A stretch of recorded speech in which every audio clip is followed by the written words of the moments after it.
अस्सलाम वालेकुम। उम्मीद है आप सब ठीक हो गए।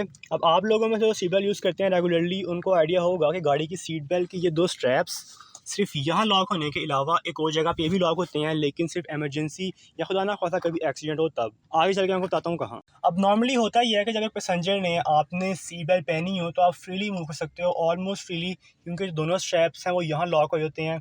जिस सेकंड लॉक की इमरजेंसी लॉक की बात मैं कर रहा हूँ वो इंगेज नहीं हुआ होता। तो अब आगे हो गए तो थोड़ी सी बाहर आ जाएगी और आप मीनवाइल इजीली मूव कर लोगे।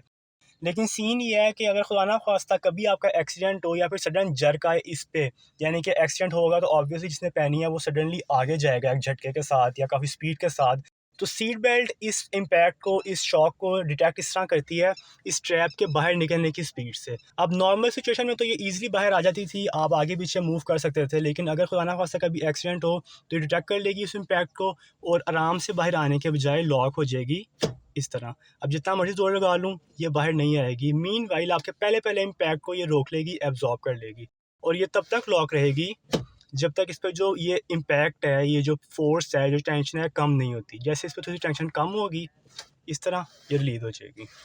और ये लॉकिंग फ़ीचर स्टैंडर्ड है, ऐसा नहीं है कि कुछ गाड़ियों में आता है कुछ में नहीं आता। इवन दो 1990s के एंड और इसके बाद से जितनी भी गाड़ियाँ आ रही हैं सब में ये फ़ीचर है, शायद इससे पहले भी हो। खैर, अब इस फीचर में थोड़ी एडवांसमेंट आ गई हुई है। नई गाड़ियों में वो लॉक होने के बाद भी थोड़ी स्लिपेज शो करता है, थोड़ा सा आगे होने देता है पैसेंजर को ताकि सारा इम्पैक्ट है उसकी चेस्ट पे ना आए। अब इस लॉकिंग फ़ीचर को आप डेली लाइफ में भी यूज़ कर सकते हो। मैं काफ़ी देर से कर रहा हूँ और काफ़ी कामयाब है। फॉर एग्जांपल, अगर आप हिली एरियाज़ में या नॉर्दर्न एरियाज़ में ड्राइव करते हो जहाँ sudden manoeuvre, sudden turn, sudden braking करनी पड़े, तो वहाँ काफ़ी काम आता है, आपको सीट से चिपका के रखेगा। इसके अलावा अगर आप लॉन्ग रूट पे जा रहे हो या जीटी रोड स्पेशली, तब काफ़ी काम आता है सडन ब्रेकिंग के एस्पेक्ट से।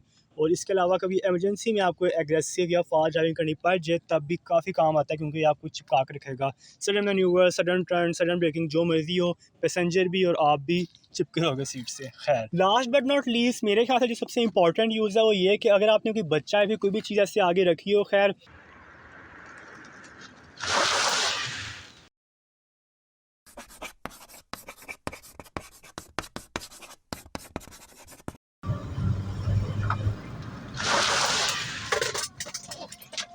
बच्चों को आगे बढ़ाना चाहिए तो नहीं, लेकिन फिर भी इन केस ये काफ़ी काम आएगी, क्योंकि सडन ब्रेकिंग में जो पुल होता है वो इतना सीवियर नहीं होता और इसका ऑटोमेटिकली लॉक होना काफ़ी मुश्किल है। सडन ब्रेकिंग में मैनुअली आप लॉक करके बैठो तो वो अलग बात है। इसके अलावा अक्सर गाड़ियों में चाइल्ड सीट लॉक नहीं आता, अब आना शुरू हुआ है, पहले नहीं आता था, स्टैंडर्ड नहीं था, तो आप इसी को as a child seat lock, as a child cot lock use कर सकते हो रियर सीट्स के लिए। अब मैं आपको दिखाता हूँ कि आपने इस लॉक को मैनुअली कैसे इंगेज करना है।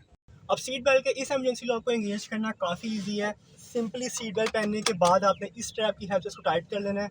आपको जितना चाहिए उससे थोड़ा सा ज़्यादा टाइट करना है इस तरह, और एक हाथ से इसको ग्रिप करना है ताकि ये लूज़ ना हो, और दूसरे हाथ से इस स्ट्रैप को हल्का सा जग देना है इस तरह। आपको आवाज़ आएगी कि लॉक होने की, और लॉक हो गया।